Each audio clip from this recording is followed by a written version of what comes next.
Funhouse. Hey everyone, welcome to Let's Talk. I'm John, and today we're going to be talking about the 1981 slasher directed by Tobe Hooper, The Funhouse. And we're also going to be talking about its brand new Scream Factory 4K Blu-ray release that just came out. But before we dive into that, if you are into 4K movie reviews, film reviews, tech reviews, video game reviews, we try and do them all here on the channel.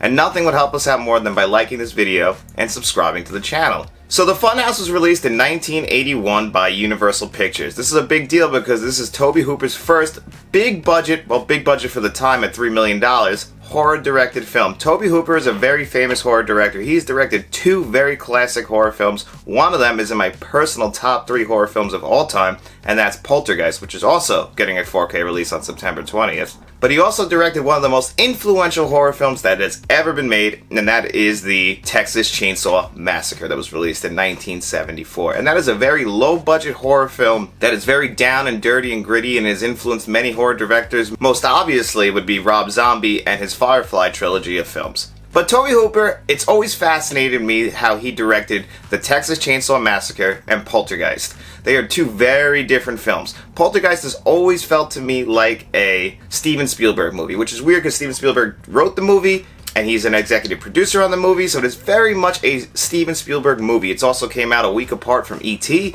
and it feels so much like E.T., just more with a horror spin on it. So there's always been rumors going around that Steven Spielberg actually directed Poltergeist and that Tobe Hooper just got his name on there and he kind of just helped out and was able to, control the set when Steven Spielberg wasn't there. Now, a lot of people on that film have said that's not true. Tobe Hooper directed it. But I always kind of believe that because when you watch Poltergeist and when you watch the Texas Chainsaw Massacre, it does not feel like the same director directed those films. They just don't have that tone that you would expect from a film. When you watch a Quentin Tarantino or a Wes Anderson movie or any of these other auteurs, you get that certain tone that you know that's the guy who made that movie. This does not feel like a Tobe Hooper directed movie when I watch Poltergeist because I'm so used to watching the Texas Chainsaw Massacre. And that's what leads us right into the Funhouse, because 1 year before Poltergeist came out, he released the Funhouse, and that's kind of the movie that got him the job on Poltergeist. Supposedly Steven Spielberg liked the movie, he saw what he could do at a big budget, he saw what he could do working with a major studio like Universal Pictures,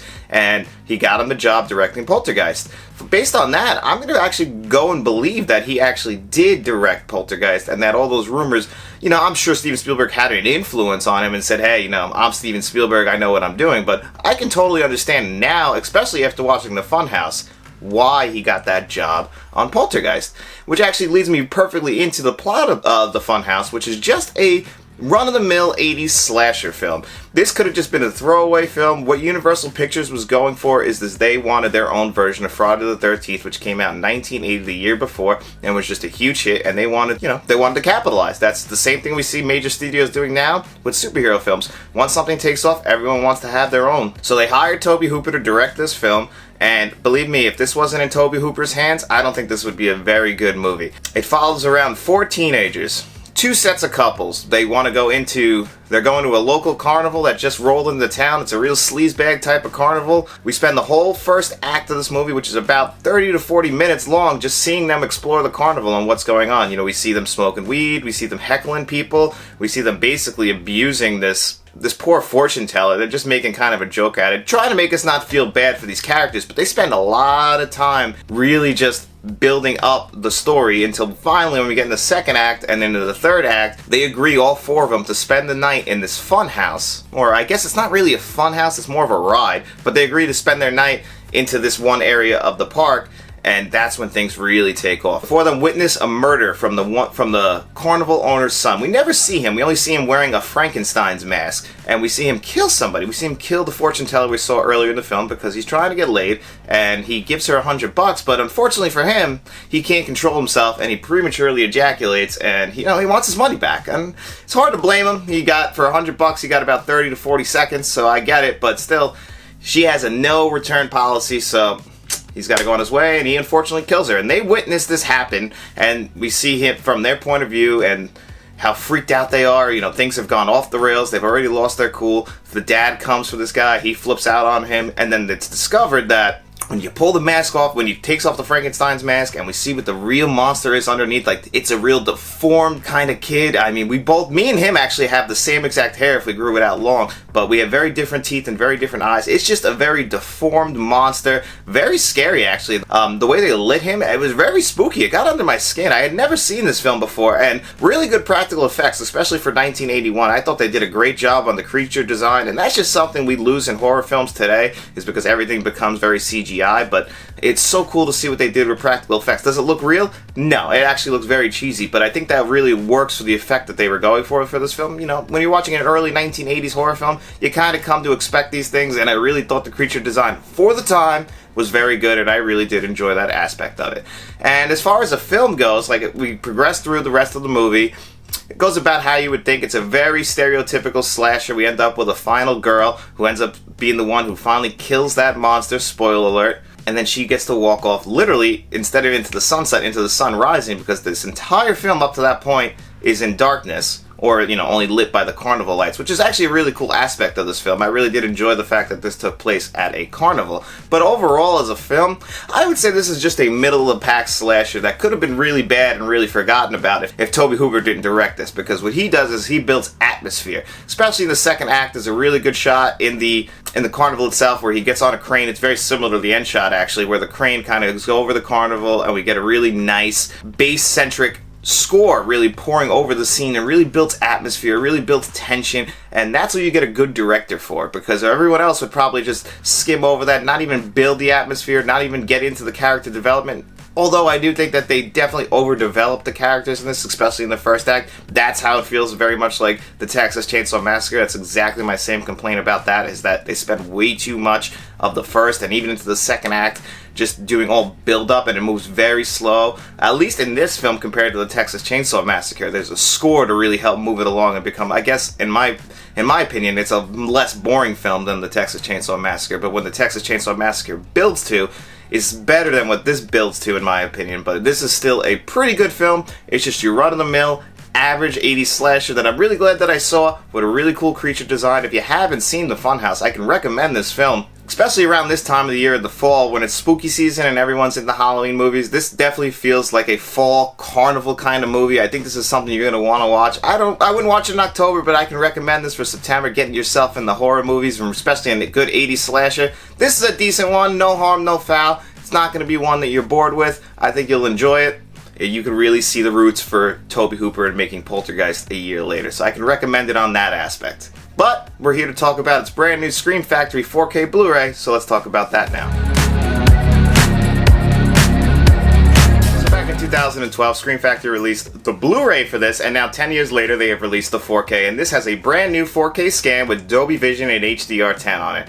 And I do think that did a great job to improve the visuals of this movie. There were points in this movie where it looked brand new, it looked really great. The Dolby Vision helped to make the lighting better, helped to make the blacks darker. It really made the colors pop, especially in the carnival scenes where the lights are, and all the carnival lights. Those were the best. But most of this movie takes place at night, until the very last scene when the sun is coming up. So the HDR really does do its job in the sense that it becomes clearer to view, but I'm not going to sit here and lie to you and tell you that this is the greatest 4K restoration I've ever seen. It really is just like a scene-to-scene kind of thing, and it's really, I think, mainly because of the source material. I think the source material for this is a 1981 film, filmed on film, and a lot of these scenes are dimly lit, or, you know, really like dark scenes where there's one light focused on a character, or scenes where it's focused on the monster. And those scenes, the 4K restoration really doesn't help to improve it. Especially, and there's also a couple scenes where there's really just lit by backlighting and the lighting is red, and those scenes too, the resolution kind of seemed a little bit off. I paused it and it looked like the film was almost wiped, like somebody took their hand and went across the paint, went across the, like a sheet of paint, and it kind of just was weird looking, and I was like, I had to pause it a couple times, and then I checked it this morning on my OLED, and it's just a couple scenes, but they are there, and I just assume that it's just because they weren't able to restore the original film itself, and I don't think it's anything that Shout or Scream Factory did wrong on their restoration. I do just think it's the original source material, because it really does have some beautiful looking scenes. There was a couple, especially when they're on the carnival rides, where I'm looking at the lights on the Ferris wheel or on the rides themselves, and I'm like, wow, that really is popping. It looks looks really good. And then they would go to a dimly lit area and then it would kind of like fall off. So it's a very much it's not the greatest 4K you're ever going to see, but I'm sure it's an improvement over the 2012 Blu-ray. Matt actually owns that Blu-ray and he said it's pretty good, but I imagine that this is the best way to see this film now. Like, they did do the work. A lot of these scenes do look really good, and I do think that they actually did put in the effort to bring you a good 4K scan. I think this is the best we're ever going to get for this. I can't imagine them going over the original film again, but you never know. Maybe we'll get it down the line. But I do think that if you don't have that original Blu-ray, I do think it's definitely worth the upgrade to the 4K just for the visuals, because the audio, it's got a DTS Master HD 5.1. That is the exact same one that they had on the Blu-ray from 10 years ago, so there is no audio difference. But the audio is actually pretty good. I was very surprised. You know, a lot of this does take place, like I said, at the carnival. Most of the film takes place at the carnival, and you can hear bugs in the background, and it really has that like sense of like being outdoors, and they really put that on the audio mix, and I think they did a good job of using all my speakers, or you know, at least 5 of the speakers in the subwoofer, and I think they did a good job of making that feel like you were there, and I think that that's why they didn't upgrade it to an Atmos track. Would I have liked an Atmos track? Absolutely. But it didn't feel like it was necessary, especially for a 1981 film. I don't think it would have added much, so no harm, no foul there. So the only new extras are just 3 new interviews. Everything else is from the Blu-ray, so again, if you have that Blu-ray and you feel happy with it, I don't see a reason to upgrade just for those 3 new interviews. So that's another thing. So really what you're getting in here, you're getting 2 discs. One is a Blu-ray and one is a 4K. The Blu-ray does have the new 4K scan on it. It's not the Blu-ray that you have from 2012 if you have that. But if you are happy with that, I don't see a reason to upgrade it.